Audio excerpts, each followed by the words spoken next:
আগের ফ্রেজাল ভার্বের ভিডিওটাতে তোমরা অনেক ভালোবাসা দিয়েছো, অনেকেই লাইক করেছো, অনেকে রিকোয়েস্টও করেছো যে শুধু একটা দিলে হবে না, আরো কিছু ফ্রেজাল ভার্বের ভিডিও দিতে হবে যেগুলো আমরা রেগুলার ইউজ করি। আজকে নিয়ে চলে এসেছি এরকমই একটা ফ্রেজাল ভার্বের ভিডিও যেগুলো আমরা বেশি ব্যবহার করি এবং যেগুলো আমাদের জানতেই হবে। বিভিন্ন কথা বলার ক্ষেত্রে, বিভিন্ন পরীক্ষা দেওয়ার ক্ষেত্রে এই ফ্রেজাল ভার্বগুলো কিন্তু খুব গুরুত্বপূর্ণ। আজকে আমরা প্রথমে শিখবো টেক দিয়ে কিছু ফ্রেজাল ভার্ব। দেখো ভার্বটা টেক, তারপরে প্রেপোজিশন গুলো আমরা অন্য দিয়েছি, প্রেপোজিশন বলো অ্যাডভার্ব বলো সেগুলো আমরা অন্য দিয়েছি। যেমন টেক আফটার। টেক আফটার মানে সদৃশ, মানে কারোর মতো দেখতে হওয়া। ধরো আমি আমার মায়ের মতো দেখতে, এটাকে আমরা এই ফ্রেজাল ভার্ব দিয়ে কিভাবে বলবো? I have taken after my mother. I have taken after my mother. আমাকে আমার মায়ের মতো দেখতে। তাকে তার বাবার মতো দেখতে যদি বলি, he takes after his father. বিশেষ করে বাবা মা বা বংশের কারোর সাথে মুখশ্রীর মিল থাকলে আমরা যে ফ্রেজাল ভার্বটা ইউজ করি তাকে বলবো টেক আফটার। ইংলিশ এটার মানে রিজেম্বলেন্স। রিজেম্বলেন্স মানে সদৃশ, একই রকম দেখতে, একই রকম দেখতে। Take down. টেক ডাউন মানে লেখা। বিশেষ করে কোনো জিনিস শুনে লেখার ক্ষেত্রে আমরা টেক ডাউন ব্যবহার করি। যদি আমি বলি যে আমার এই ভিডিও শুনতে শুনতে তোমরা কিন্তু নোটস গুলো লিখে নাও, please take down the notes, please take down the notes. Take down মানে কোনো কিছু শুনে বা দেখে, কোনো ভিডিও দেখে, কোনো অডিও শুনে বা কোন কারোর লেকচার শুনে কিছু লেখা, সেই ক্ষেত্রে আমরা কিন্তু টেক ডাউন শব্দটা ব্যবহার করি, টেক ডাউন ফ্রেজাল ভার্বটা ইউজ করি। Please take down the notes. Listen to the lecture and take down the summary. Listen to the lecture মানে লেকচারটা শোনো, লিসেন টু দ্য লেকচার, লেকচারটা শোনো, and take down the gist. Gist মানে সারাংশ। লেকচারটা শোনো এবং সারাংশটা লেখো। Listen to the lecture and take down the gist. তাহলে টেক ডাউন মানে লেখা, বিশেষ করে কিছু শুনে লেখা। পরেরটা take off. Take off, take off মানে পোশাক খোলা। ধরো বললো যে সুইমিং পুলে নামার আগে আপনার পোশাক খুলতে হবে, তার মানে কি সুইমিং পুলের উপযুক্ত পোশাক পরতে হবে। সেক্ষেত্রে আমরা কিভাবে ইউজ করব? Please take of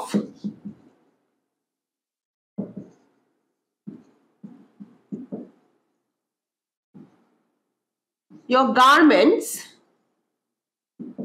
before going to the swimming pool. আর কি বলতে পারো? আর একটা বলতে পারো, ধরো যে মন্দিরে ওঠার আগে জুতো খুলে উঠবেন, সেক্ষেত্রে আমরা টেক অফ বলবো। Please take off your shoes. এটা এখানে আমি লিখছি আর একটা, please take off your shoes before entering the temple. Entering the temple এর মানেটা কি? মন্দিরে ঢোকার আগে জুতো খুলে উঠবেন। Please take off your shoes before entering the temple. Please take off your shoes before entering the temple. মন্দিরে ঢোকার আগে জুতো খুলে উঠবেন, সুইমিং পুলে যাওয়ার আগে পোশাক খুলে নেবেন।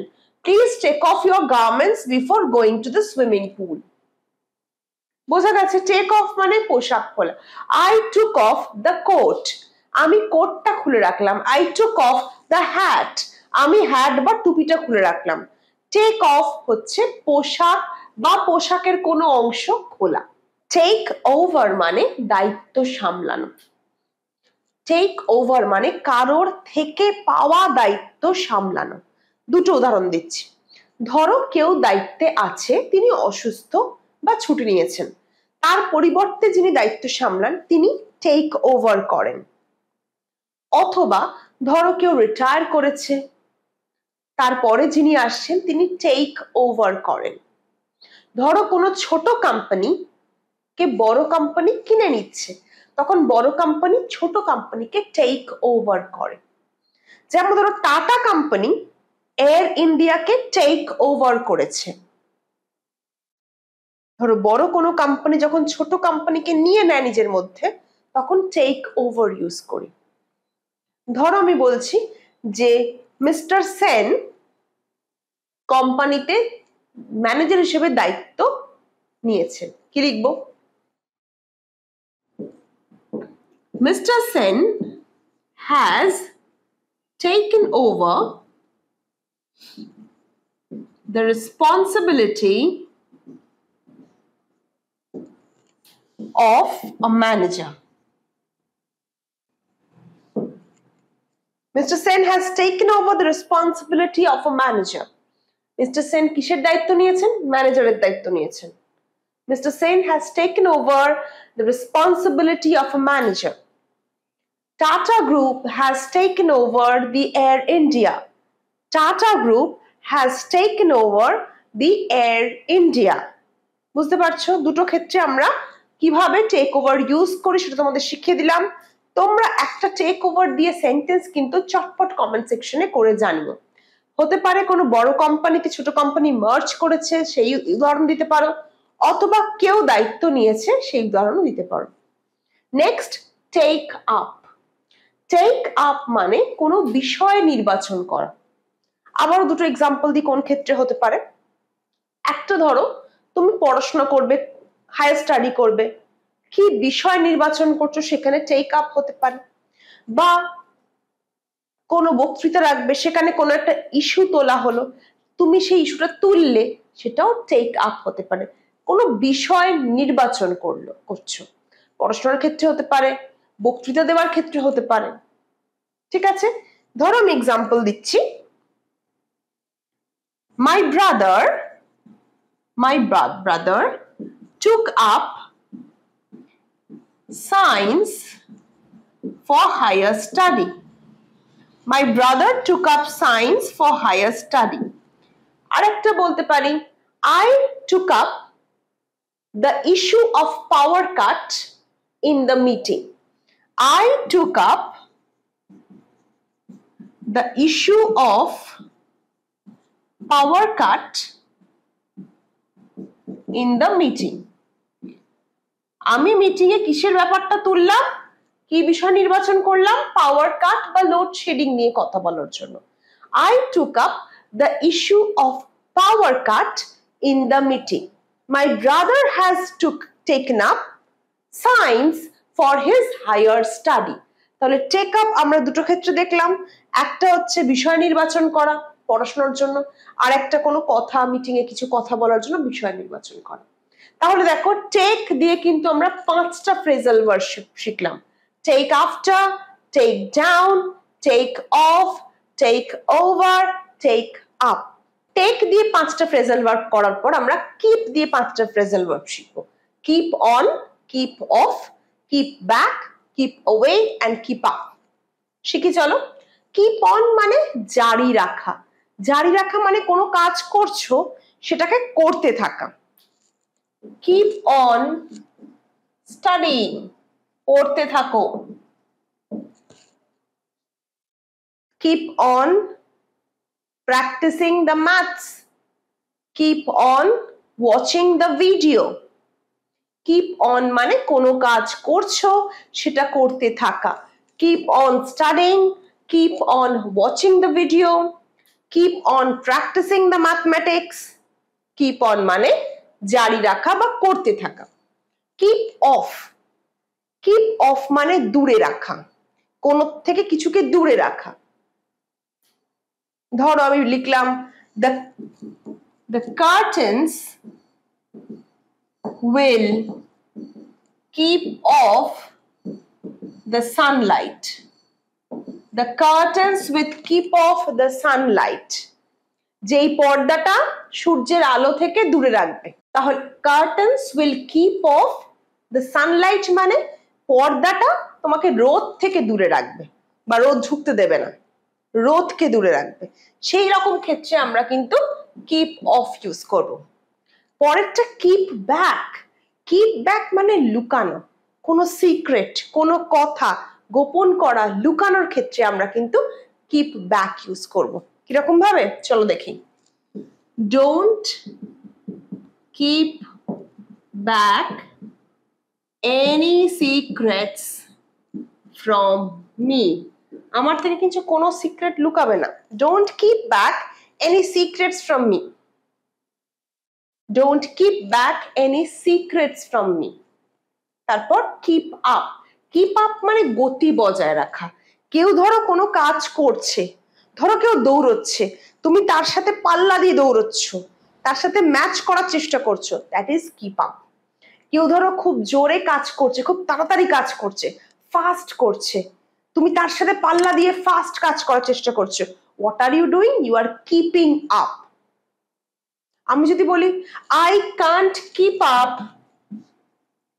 I can't keep up with your speed, এটার মানে আমি তোমার সাথে পেরে উঠছি না, আমি তোমার সাথে পাল্লা দিয়ে তোমার স্পিডের সাথে পেরে উঠছি না।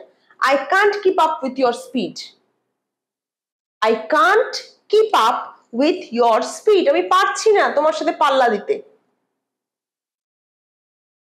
আমি যদি বলি আমি চেষ্টা করছি তোমার সঙ্গে পাল্লা দিতে, I am trying to keep up with you. I am trying to keep up with you. বোঝা গেছে? লাস্টেরটা keep away. keep away মানেও দূরে রাখা, কিন্তু এই keep away হচ্ছে বিশেষ করে মানুষজনকে দূরে রাখার কথা। এই keep off এর ক্ষেত্রে দেখো আমরা সানলাইট, মশা। আমি যদি বলি this mosquito coil will keep off the mosquitoes. keep off এর ক্ষেত্রে বিশেষ করে আমরা জড় বস্তু বা প্রাণী এদের ইউজ করব। keep away এর ক্ষেত্রে বিশেষ করে আমরা মানুষকে ইউজ করব। যদি বলি I will keep away my children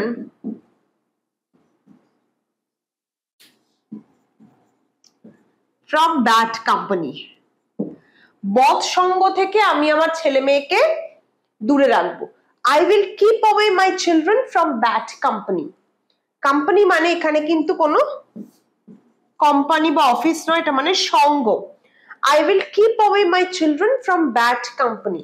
আমি বাজে সঙ্গ থেকে, বদ সঙ্গ থেকে, অসৎ সঙ্গ থেকে আমি আমার ছেলে মেয়েকে দূরে রাখবো। তাহলে এই ভিডিওতে আমরা টেক দিয়ে 5টা ফ্রেজাল ভার্ব শিখলাম, কিপ দিয়ে 5টা ফ্রেজাল ভার্ব শিখলাম, যেগুলো তোমাদের রেগুলার কনভারসেশনকে ভীষণ বুস্ট আপ করবে, তোমাদের কনফিডেন্স দেবে। আর যারা অ্যাডাল্ট লার্নার্স আছো, যারা সরকারি চাকরির প্রিপারেশন নিচ্ছ, আইএলটিএস এর প্রিপারেশন নিচ্ছ, তাদের জন্য কিন্তু এই সিরিজের ফ্রেজাল ভার্ব গুলো ভীষণ হেল্পফুল। এরকমই ভিডিও পেতে কমেন্ট করো, জানিও। আমি চেষ্টা করছি তোমাদের কমেন্ট পেলে সেই অনুযায়ী ভিডিও বানানোর, যাতে তোমরা উপকৃত হও। কেমন লাগলো আজকের ভিডিও জানিও, কমেন্ট করো, লাইক করো, শেয়ার করো। দেখা হচ্ছে পরের ক্লাসে।